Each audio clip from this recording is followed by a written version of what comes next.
Amigos, muy buenas noches, bienvenidos a Perspectiva, nuestro programa resumen semanal de los hechos de la semana. Yo soy Aminadab Pérez Franco. Muchas gracias por su asistencia esta noche y bueno, pues hoy seguramente la mayoría de ustedes estuvo pues atenta a todo el tema del Mundial de Fútbol, de la inauguración aquí en la Ciudad de México, del triunfo de la selección, de lo que acaba de pasar en la Ciudad de Guadalajara con otro partido del Grupo de México, donde pues, la República de Corea le ganó a la República Checa. Y bueno, pues qué bueno que están aquí. Hoy vamos a hablar de temas que no son del fútbol, salvo quizá la parte final, pero pues es importante que le demos una repasada a todos los temas que estuvimos viendo durante la semana, que pues nos hablan de que México pues es un país que pues tiene, pues ahora sí que un gobierno, un gobierno chafa, un gobierno mediocre, un gobierno improvisado, un gobierno que muchas veces agita por sí mismo pues la inconformidad o las manifestaciones, y que pues yo sigo pensando en que esa es la esencia de lo que ha sido esta semana. El propio gobierno pues generando un clima pues, de inestabilidad, de ingobernabilidad, de zozobra, por la decisión de no actuar y de alentar al mismo tiempo algunas de las manifestaciones que se dieron, sobre todo aquí en la Ciudad de México. Y bueno, pues ahora sí que voy a irlo explicando poco a poco. Pero antes de eso hubo un hecho político que pues también fue muy importante y significativo, que tiene que ver con que pues el gobierno de Morena, después de estar afrontando las nuevas acusaciones que se hicieron desde los Estados Unidos, durante la semana pasada. Ustedes recuerdan que en el programa de hace una semana platicamos sobre de estas nuevas acusaciones que hubo en el periódico Los Angeles Times, derivado de pues, de todo el pleito que tuvo la presidenta Sheinbaum con el embajador Rob Johnson. Pero bueno, lo que sucedió el viernes pasado era que justamente la presidenta de Morena pues salió a pues estar defendiendo al régimen morenista y todo aquello, pero pues la forma en la que lo hizo, diciendo que pues finalmente ellos tenían la legitimidad de la cuarta transformación y que estaban utilizando los programas sociales y que el gobierno había eliminado la pobreza y todo aquello, pero salió pues en defensa de lo que es esta visión del gobierno pues mafioso, de este gobierno que no reconoce que tiene vínculos con el crimen organizado, que está actuando utilizando todos los recursos públicos a su favor. Entonces, pues resulta que la presidenta Ariadna Montiel de alguna manera pues ya sabía un poco lo que venía, porque 2 días después de estas declaraciones que hizo, que comentamos aquí el viernes, pues que eran así, pues muy soberbias y muy, pues exaltadas, pues vino a toparse con su estreno electoral, ¿no? Y su estreno electoral fue precisamente que en la elección de Coahuila, pues el PRI aplastó a Morena. El PRI ganó 16 de los 16 distritos locales de la entidad. Fue un tema que evidentemente le generó muchísima molestia a esa dirigencia y sobre todo pues le pegó en el orgullo a Ariadna Montiel. Finalmente lo que hubo ahí fue que la operación de los programas sociales en Coahuila pues no fue suficiente. De hecho, la estadística habla de que aproximadamente son casi 600,000 coahuilenses que reciben programas sociales y solamente hubo 350,000 votos a favor de Morena, ¿no? Entonces quiere decir que muchos de los que en ese estado reciben los apoyos federales de los diferentes programas, pues no votaron por el gobierno ¿cómo se llama? Por el partido Morena, que es el partido en el poder. Y en ese sentido, pues vino toda la avalancha pues de reacciones, ¿no? Que fueron bastante importantes, ¿no? Yo destaqué en su momento el hecho de que, bueno, el PRI pues estaba pues prácticamente en un estado de euforia, de éxtasis. Yo decía, bueno, se les adelantó el mundial a los priistas, porque realmente el triunfo fue apabullante. No solamente acabaron, en este caso, con Morena, sino también acabaron con el resto de las oposiciones, acabaron con el PAN, con MC y con el Partido Verde. Y en ese sentido, pues esta recapitulación electoral llevó a que ayer miércoles en la Comisión Permanente del Congreso de la Unión pues se dio un debate muy acalorado en donde los morenistas, además de querer acusar a los priistas de que pues utilizaban los programas sociales como los utilizó Morena, de decir que el PRI había tenido, pues ahora sí que esas, les llamaron esas estrategias de siempre, ese modus operandi, como le dijo la propia Ariadna Montiel, que bueno, pues ahora sí que ella misma sabe ese modus operandi porque fue el que construyó durante los 8 años que fue la secretaria del Bienestar de López Obrador y de Claudia Sheinbaum, y ahora al llegar al partido, pues le tocó su estreno electoral perdiendo por 16-0 en ese estado, ¿no? Yo, como recuerdan, el lunes pasado, para hacer el análisis de las elecciones, yo me centré más bien en el caso del PAN. El PAN que obtuvo su peor resultado histórico en Coahuila, el 2%, es el peor resultado histórico, ni siquiera en la primera elección en la que participó con candidato a gobernador en 1957, que en esa ocasión el candidato Eduardo González Fariño obtuvo el 4% de la votación reconocida. Era otro contexto y era otra vida y había realmente, les quiero recordar que en ese caso el candidato del PRI a gobernador en esa elección fue ni más ni menos que Raúl Madero, el hermano de don Francisco y Madero. Él fue candidato priista a la gubernatura en esa ocasión y entonces, bueno, pues eso, pues eran de los ingredientes de aquella vieja política del siglo pasado. Pero en este caso, lo que yo expliqué y lo expliqué con gráficas y lo expliqué con pues ahora sí, con indicadores históricos de la importancia que el PAN llegó a tener en el estado de Coahuila, no solamente en términos de las votaciones que obtuvo, sobre todo a partir de los años 90 y la primera década del año 2000, que muchas veces obtuvo más del 30% y a veces más del 40% de la votación en el estado, y que lo llevó a tener las presidencias municipales más importantes, que fueron la de la capital Saltillo, la de Torreón, la de Monclova, la de Ramos Arizpe, que fueron simultáneas y que también ganó en otras ocasiones en Piedras Negras y en San Juan de Sabinas, y todas esas partes donde pues el PAN tuvo una presencia y una fuerza electoral muy, muy grande. Es uno de los estados donde el PAN prácticamente ha gobernado una vez, al menos una vez al menos cada uno de los municipios. Faltan creo que 3 o 4 ahí en la zona carbonífera, pero de ahí fuera todos los municipios los ha gobernado en alguna ocasión. Actualmente solamente gobierna en Cuatro Ciénegas y es un porcentaje pues muy pequeño de la población del estado. Entonces, bueno, yo me centré en este tema porque yo hablo de esta extinción que tiene que ver justamente con las consecuencias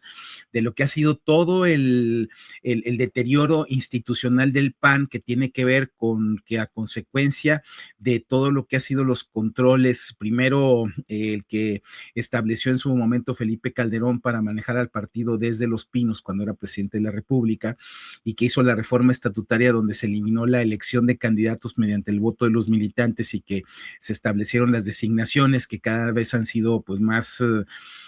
unilaterales por parte de las dirigencias conforme ha pasado el tiempo, y después con todo lo que ha sido el secuestro de la vida institucional del PAN por los padroneros y que finalmente han estado excluyendo a todo tipo de militantes durante pues muchísimos años, ¿no? Eso es muchos lo hemos padecido, que finalmente cuando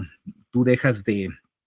tener una posibilidad o que estás retando a estos grupos, pues entonces simplemente pues se te hace a un lado en la vida del partido, no hay posibilidades de que seas candidato. Las candidaturas se determinan por decisiones de designación que responden a intereses de grupos, y eso se los puedo decir yo por experiencia cuando busqué ser candidato en la elección de 2015, y que finalmente, bueno, pues eso pues ya no es la esencia y la vida democrática que tuvo en su momento el PAN, y me parecía muy importante darlo a conocer, ¿no? Y también otras de las cosas que estuve viendo como temas de la semana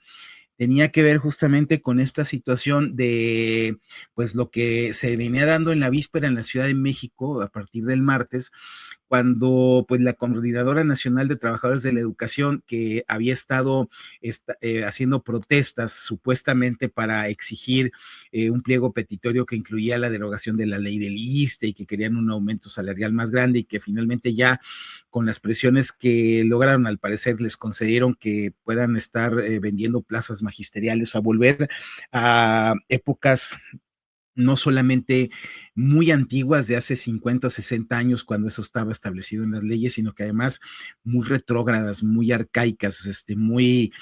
primitivas de una forma de ver el servicio público como un botín y como un patrimonio particular de un grupo, en este caso de un grupo bastante nefasto como es la CENTE. Bueno, pues de todas formas ni siquiera eso los apaciguó y entonces, bueno, estuvieron haciendo todo tipo de movilizaciones en víspera de la inauguración del Mundial. De hecho, el lunes, pues estuvieron haciendo sus amagues por cerrar la parte del centro histórico, de llegar al Zócalo para impedir que se diera este espacio de esparcimiento que es el FanFest del Mundial. Después, el martes, se dirigieron a las inmediaciones del Estadio Azteca y fueron detenidos pues por un operativo de la policía que cerró el periférico, la calzada de Tlalpan, viaducto Tlalpan, etcétera, etcétera. En ese inter también se supo que llegaron algunos refuerzos a la CENTE procedentes de Ayotzinapa que traían, pues ahora sí que diferentes explosivos y que supuestamente fueron decomisados.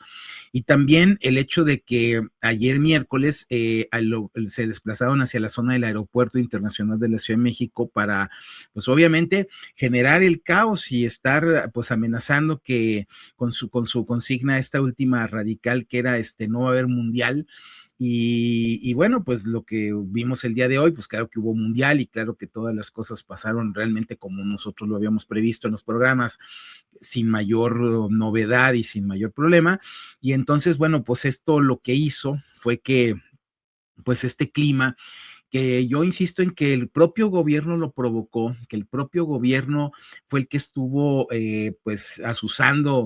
por debajo del agua a la gente para que se genera esta zozobra y que se hablara más de eso que de lo que ha sido el desastre de las obras en la Ciudad de México, de todo lo que supuestamente la jefa de gobierno Clara Brugada estuvo realizando para tratar supuestamente de dejar a la ciudad con una excelente imagen ante los turistas extranjeros. La verdad es que ha sido un desastre que tiene que ver con toda esta intento de generar su propia imagen adosada al mundial, que era la ajolotización de la Ciudad de México, de hacer pintas de ajolotes pues en los cruceros, en las banquetas, en diferentes partes del mobiliario urbano de la ciudad, y también pues todo lo que fue el estar pues decorando a la ciudad con un color guinda que después tuvieron que retirar y poner los señalamientos en el color que establece la normatividad para la circulación de vehículos que son en color amarillo para indicar obviamente las zonas de riesgo, etcétera. Y también, pues, con todas las obras que inconclusas, algunas de ellas bastante faraónicas, como lo que sigue siendo el tramo en la calzada de Tlalpan, desde la estación de Xola hasta el Zócalo, que bueno, es una zona de desastre en términos de tráfico, en términos de falta de movilidad, en términos de la improvisación de transportes de emergencia para ciudadanos que son afectados y que tienen que desplazarse durante muchos minutos, incluso horas, para poder transitar en un espacio que habitualmente lleva menos de 10 minutos. Y bueno, pues eso es por la ineptitud y por la falta de planeación y por la incapacidad y porque definitivamente pues el gobierno de la Ciudad de México pues actuó así de esta manera, pues que me parece bastante improvisada, ¿no? El día de hoy, por ejemplo, ha habido algunos comentarios en diferentes medios de comunicación de radio que, bueno, están con el cuento de que, pues, el Mundial, pues, le fue otorgado a México hace 8 años, que fue justamente una semana después de que se diera el triunfo de Andrés Manuel López Obrador, y dicen que se tuvo tiempo para planearlo. A ver, no es cierto. El problema es que al gobierno de Morena jamás le importó el mundial, jamás le ha importado el tema de decir, nosotros vamos a estar en un tema de primer mundo. Es un gobierno tercermundista, mediocre, aislacionista, que ve eso que son como diferentes espectáculos que tienen que ver con las capacidades económicas que no son las del pueblo que ellos quieren, y les valió madre. Pues ese es el tema, ¿no? A lo mejor de última hora quisieron subirse al tren de tratar de hacer algo, pero lo hicieron de una manera desastrosa, ¿no? La línea 2 del metro, que ya la había arreglado Martí Batres cuando, bueno, se hizo en el sexenio de Claudia Sheinbaum, y que Martí Batres, siendo el jefe de gobierno, la reinauguró, y que habían pues renovado lo que era la parte de las vías y la parte de algunos de los trenes, pero sin embargo, ahora está como si no le hubieran hecho nada, ¿no? Estaciones que están sin terminar, escaleras que no están completas, pasos que supuestamente quisieron modernizar, que están con zona de desastre, baños que con costo bueno, que no son nada populares, que están ahí inservibles, botados, y la calzada de Tlalpan, pues con una afectación que tiene que ver desde que se les cayó aquel edificio que estaban derrumbando ilegalmente, como también con todo lo que fue un socavón que se les creó ahí en la zona de San Antonio Abad, y lo que era la calzada flotante, que pues además de que se les inundó porque no fueron capaces de hacerle bajadas de pluviales en esta época de lluvias, pues aparte pues tiene otro tipo de problemas técnicos, y que además pues han estado afectando a las propias estaciones del metro, ¿no? Entonces, bueno, todo esto pues es una constatación de la mediocridad de este gobierno chafa de Morena por donde lo vean, y era pues parte de las cosas que creo yo que con las manifestaciones del CENTE, de la CENTE, pues estuvieron justamente tratando de ocultar y tratando de pues desincentivar a los grupos que sí llegaron el día de hoy al Estadio Azteca, que fueron las madres buscadoras que encontraron la forma de colarse para estar haciendo sus protestas, y que de todas maneras fueron perseguidas hasta por policías vestidos de civil. También el día de hoy hubo algún otro tipo de manifestaciones que implicaron el cierre, por ejemplo, de la caseta de la autopista México-Cuernavaca por gente de Ayotzinapa, que bloqueó totalmente el tránsito en esa zona, de los enfrentamientos que hubo en derribo de vallas de algunos de los grupos que estaban organizados para protestar, que igualmente se dieron en esa zona. Pero lo que ocurrió realmente el día de hoy fue que, y eso lo mencionaba yo hace rato en un programa que hice esta tarde, que al final del día la euforia mató al enojo. Finalmente, hoy lo que vimos es todo mundo, los que andaban en las calles de la Ciudad de México con camisetas de la selección nacional, todo mundo sintonizando el partido, las calles estaban vacías, ahora sí que los centros de trabajo permanecieron prácticamente desiertos, y entonces todo lo que estuvimos viendo en la ciudad previo a lo que fue el inicio del Mundial, pues hoy fue pues sepultado por la euforia de los mexicanos, que finalmente, bueno, pues como lo hemos anunciado, pues el Mundial va a ser un elixir, va a ser ahora sí que un desahogo, va a ser, como decía hoy en la transmisión de Televisión Azteca, su dueño Ricardo Salinas Pliego, pues bueno, vamos a entretenernos, vamos a divertirnos. Y sí, efectivamente, pues ese es el ambiente que se va a estar difundiendo en las próximas semanas. No sé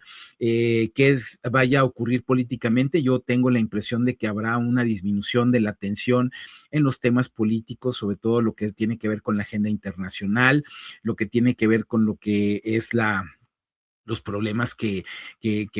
siguen existiendo. Por ejemplo, yo en la tarde recordaba el tema de un periodista que fue asesinado en Veracruz, el tema de la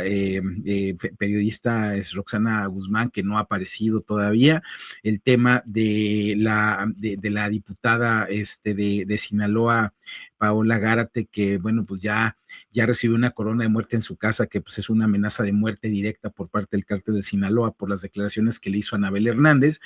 Y esos temas, los temas económicos, el tema de que en medio del Mundial, el 1 de julio va a ser el plazo límite para que se firme el TEMEC, y que Donald Trump ya anunció que pues él no tiene intenciones de firmarlo, aunque sabemos que eso pues no dejará de ser un tema simbólico, porque la ratificación del tratado le corresponde al Congreso Congreso de Estados Unidos y no a Donald Trump. Pero bueno, vamos a ver en qué se da ese tema. En el caso de la Comisión Permanente del Congreso de la Unión, el día de ayer nombraron al nuevo embajador de México en los Estados Unidos y creo que en ese sentido, pues el gobierno aparentemente, pues con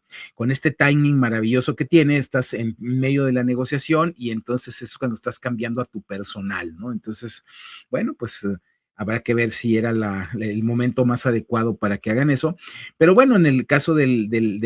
la Comisión Permanente, para no dejarlo, tuvimos un debate que fue un enfrentamiento bastante burdo el día de ayer, donde pues los morenistas derrotados en Coahuila y bastante molestos por esa situación, pues decidieron empezar a acusar al PRI de cosas que pasaron hace 50, 60 años, empezaron a sacarles el tema de la represión del halconazo en el jueves de Corpus de 1972, el 10 de junio del 72, y pues ahí lo que hizo, por ejemplo, el coordinador de los diputados del PRI, Rubén Moreira, que es miembro de la permanente, dice, pues en su momento hubo quienes fueron los responsables y los que tomaron decisiones, pero pues ustedes no pueden acusarnos y si nosotros sí los podemos acusar a ustedes de complicidad con el narcotráfico, con el crimen organizado, ¿no? Y entonces a esa discusión, bueno, se sumaron una serie de equívocos y de cosas que fueron bastante terribles, que sí me parece que fueron pues muy propios de esta manera en la que Morena quiere pues utilizar siempre los hechos pasados y de utilizar una narrativa de decir que en el pasado supuestamente había asesinatos, represión y todo aquello, como queriendo esconder que en la actualidad hay cobro de piso, reclutamiento de jóvenes y fosas clandestinas que son producto de la complicidad de Morena con el crimen organizado, ¿no? Pero bueno, pues eso obviamente la oposición no ha tenido la fortaleza para construirlo. Los medios de comunicación que fueron muy prolijos en el sexenio de Felipe Calderón para estar dando los partes de guerra y decir que en todos los estados que por acá hubo 3 muertos y por acá 5 y no sé qué, entonces estuvieron construyendo esta percepción de que México estaba en guerra, hoy guardan silencio para dar cuenta de lo que ha sido los hallazgos de las madres buscadoras de las fosas, de todo lo que ha sido el hecho de pues ahora sí que los actos de extorsión que se dan habitualmente por parte del crimen organizado, de la violencia en zonas como Culiacán sigue oculta a pesar de que no se ha pacificado totalmente la ciudad. Igualmente los sucesos que pasan en la zona del Bajío, en la carretera que comunica la ciudad de Guadalajara con Marabatío, bueno, Zapotlanejo Marabatío, esa autopista que en donde frecuentemente hay bloqueos, hay incendio de autobuses y de camiones de carga y todo aquello y que están muchas veces cerradas y que es una zona insegura para transitar. Bueno, pues esa información no necesariamente la está presentando los medios de comunicación porque pues obviamente el gobierno de Claudia Sheinbaum ejerce un control y una presión que son muy notorios, que prácticamente en algunos temas llega a la censura. Yo lo señalaba el lunes con el tema de Coahuila, pues en la tarde, pues prácticamente ningún medio había dado la nota de que el PRI había ganado 16-0, no había ningún tipo de notas que hablaran de las declaraciones del presidente nacional del PRI, Alito Moreno, que andaba totalmente eufórico por el resultado. Había notas donde pues se minimizaba el triunfo del PRI, no simplemente decían el PRI controlará el Congreso de Coahuila, que es algo que es muy normal, pero no señalaban la proporción del resultado electoral, ¿no? Y pues eso es un tema que tiene que ver con la manipulación, con el control, etcétera, etcétera. El único revés que tuvo Morena en eso fue la decisión de Elon Musk de pues hacer algunas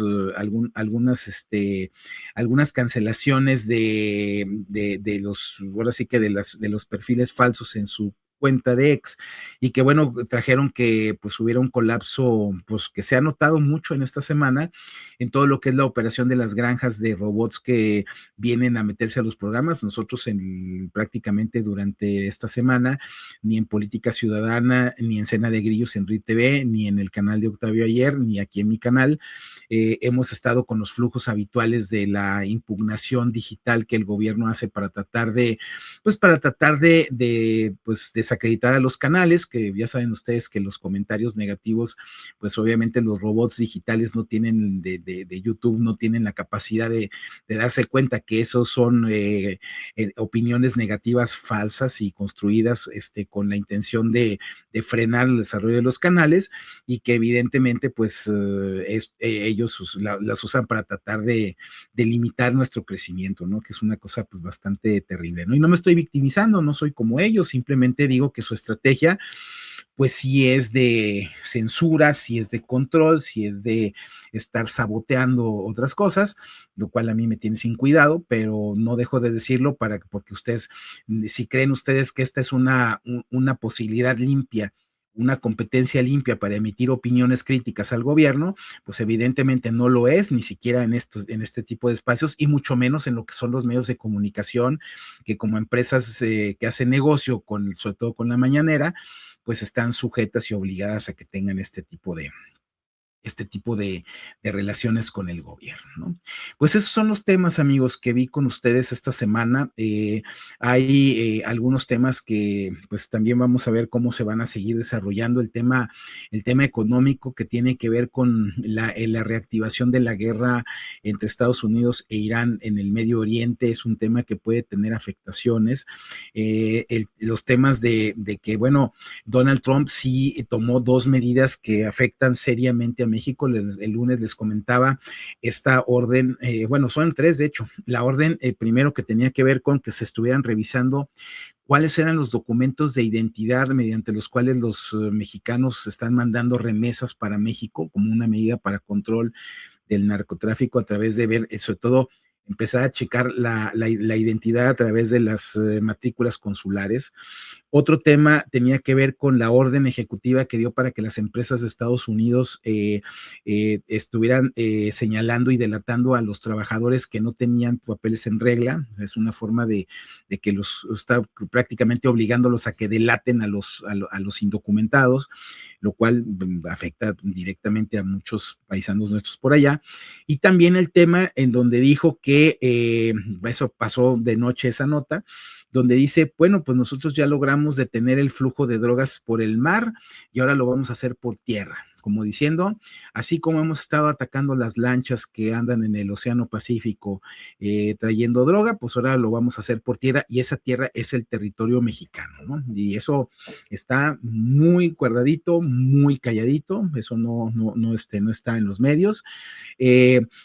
Otro tema importante en el plano internacional fue la elección de Perú, que también la mencioné yo el lunes, en donde, bueno, teníamos primeramente un resultado que se parece mucho a lo que pasó aquí en México en el 2006, que era justamente que cuando fue nuestra elección aquella en donde López Obrador inventó el fraude y donde Felipe Calderón ganó de milagro, porque fueron las dos realidades de esa elección, pues ustedes saben que cuando empezaron a contarse los votos en el PREP, aquel de Luis Carlos Ugalde, que pues se acobardó y no quiso reconocer que Calderón ganó la elección al final del día, que fue por pocos votos, pero la ganó. Entonces, el tema es que ahí originalmente López Obrador iba ganando porque los primeros estados que se contaron eran los del sureste, donde él tenía mayoría, empezando por la propia Ciudad de México, por la zona conurbada, por los lugares como Tabasco, como Oaxaca, como sur de Veracruz, como Campeche, etcétera. Pero cuando llegaron los votos de las zonas más panistas, que en aquel tiempo el PAN gobernaba, las dos Baja Californias, gobernaba, ¿cómo se llama? Tenía fuerza en Chihuahua, en Sonora, en Sinaloa, etcétera. Pues entonces cuando llegaron esos votos, entonces se dio el cruce, y en la madrugada, ustedes recuerdan, del lunes 3 de julio, por ahí de las 5:15 de la mañana fue cuando Calderón rebasó a López, y bueno, ya no hubo manera. Y con todo lo que, una de las cosas que alegaban estos, los torpes voceros morenistas en el Senado, es que en esa elección fue fraude y que se contaron mal los votos, y que todavía Reginaldo dijo, es que se negaron al voto por voto, casilla por casilla. Pues no es cierto. es un mentiroso ese señor. A ver, yo era representante del PAN aquí en el 24 de Coyoacán, hicimos un recuento del 64% de las casillas, es decir, casi, casi volvimos a abrir todos los paquetes y los contamos, y la diferencia fueron 100 votos más a favor de Calderón, y eso fue porque fue lo que impugnó la propia coalición por el bien de todos, porque no impugnaron toda la elección, porque ni eso sabían hacer en ese momento, porque el famoso Horacio Duarte, que era el operador de las impugnaciones en ese caso, en ese tiempo del PRD, pues no fue capaz de impugnar toda la elección con su recurso madre, aquel que metieron y que fue puro escándalo político y que lo siguen inventando y siguen alimentando, así como dice López en sus cartas, utilizando las tácticas hitlerianas. Bueno, pues esas son las que utilizan para tratar de imponer algo que no fue cierto, ¿no? Y entonces en el caso de Perú, lo que vimos fue que al principio de la jornada la candidata Keiko Fujimori iba ganando, porque dadas las condiciones de Perú, toda la zona, dijéramos, de costera, donde están las principales comunicaciones, rápidamente le dieron una ventaja de 3 puntos sobre el candidato Roberto Sánchez. Esa ventaja, cuando empezaron a llegar las casillas de la zona andina, sobre todo del sur del país, de Puno, de Cusco, de Ayacucho y todo ello, empezaron a cambiar la votación y se dio el cruce y le dio la ventaja a Roberto Sánchez hace 3 días.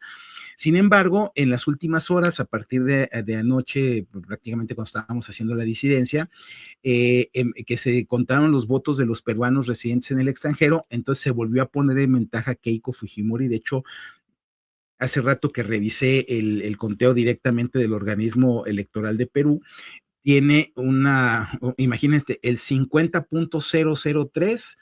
contra el 49.997. Ese es o sea, es una diferencia de poquito más de 1,000 votos a favor de Keiko. Todavía falta más del 1% de actas de ser contabilizadas, por lo tanto, puede ser que Sánchez vuelva a ganar o vuelva a ponerse en ventaja, incluso puede ser muy posible, pero bueno, esa elección en Perú van a vivir un poco el 2006 que vivimos nosotros, lo están viviendo ellos allá, ¿no? Y bueno, pues eso va a abonar a un país que tiene una gran inestabilidad política. Ya saben que ha habido 6 presidentes en los últimos 4 años, y bueno, pues así es como se dan estas cosas. Bueno, amigos, yo con esto termino esta parte de la información. Les recuerdo que este programa, la parte de la información de lo que es el resumen semanal, se va a retransmitir el próximo sábado a las 9 de la mañana, de las 9 de la noche aquí en mi